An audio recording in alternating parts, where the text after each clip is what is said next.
पाकिस्तान के अंदर पंजाब का एक बड़ा ख़ास मकाम है और पंजाब के अंदर फैसलाबाद की बड़ी ख़ास अहमियत है। फैसलाबाद से हमारे मुकर्रर तशरीफ़ लाए हैं जनाब उस्मान पाशा। आप पंजाबी तकरीर में government college university Faisalabad campus की नुमाइंदगी करेंगे, तो आपकी भरपूर तालियों में उस्मान पाशा।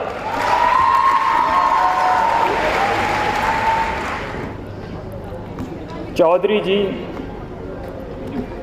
अज करप्शन की दौड़ ने सानू इंज मार मुकाया है भई साडे सारे सुख खुशियां हासे प्यार दे रिश्ते ते साडी एक दूजे लई दर्द रखन दी रीत इस दौड़ ही किते गवाच गई है। करप्शन ने साडा इंज बेड़ा पाया कि असीं प्यार खलूस दा ना लेना भुल गए। करप्शन ने साडा इंज बेड़ा पाया कि असीं अदल ते रवादारी दा सबक भुल गए। करप्शन ने साडा इंज बेड़ा पाया कि असीं इंसाफ दा लहू करन लग गए। करप्शन ने साडा इंज बेड़ा पाया कि असीं कानून दी पासदारी भुल गए। अपने ही लोगों के सीनिया अपनियां ही गोलियां मारन लग गए। चंद टकियां दी खातर अपने ही मुल्क नाल गद्दारी ते मुल्क दे खिलाफ बगावत करन लग गए। भई इत्थे ओले बह के मार दे विच हिक दे सज्जण तीर, इत्थे पुत मावां दियां चादरां फड़ करदे लीरो लीर। इत्थे भाई सके भाई दा फड़ सीना दिंदा चीर। इत्थे लहू ने हो गए चिट्टे ते जुल्म दी हुई अखीर। इत्थे लहू ने हो गए चिट्टे ते जुल्म दी हुई अखीर। चौधरी जी, अज थां थां ते हुंदी करप्शन ने वो वेला लिया छड़िया है भई हर बंदा करप्शन करदियां होया हर वो काम कर रहा है जिहदे नाल उहदे खीसे भर सकण। हर बन्ने सिक्कियां दी छणकार होवे। इहदे वास्ते हलाल हराम दी तमीज़ मुक गई है। अज वकील नूं इंसाफ दी नहीं छोई लान दी फिक्र है।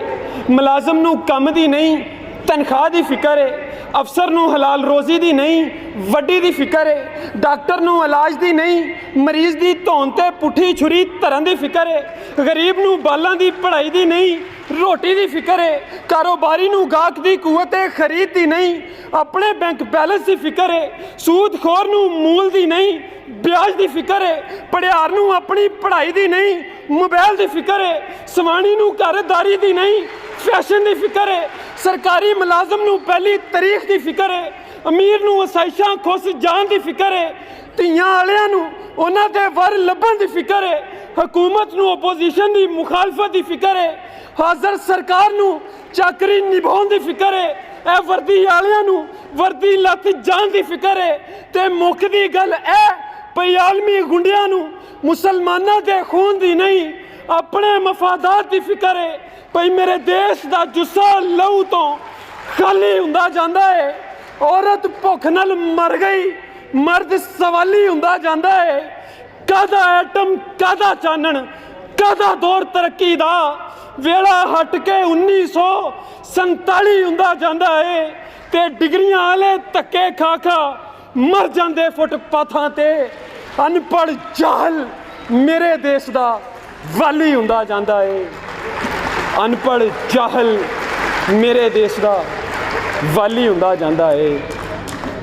प्रधान जी, अज लोड़ है इस करप्शन नूं मुकाण दी। अज लोड़ है अपने देश नूं हसदा वसदा वेखण दी। क्यों जे करप्शन वो कीड़ा है जिहड़ा इस देश दीआं नीआं नूं तबाह कर रहा है। अज लोड़ है इस वतन नूं हसदा वसदा वेखण लई अपनी सोच नूं बदलण दी कि जी चाहुंदा है मौत तो पहला ऐसा नगर मैं वेखां जिस दे बासी एक दूजे नाल जरा ना नफरत करदे होण। जिस दे हाकम जर दे पिछे सप्पां वांग ना लड़दे होण। ते जिथे लोकी मरण तो पहला रोज़ रोज़ ना मरदे होण। रोज़ रोज़ ना मरदे होण। रब रखा।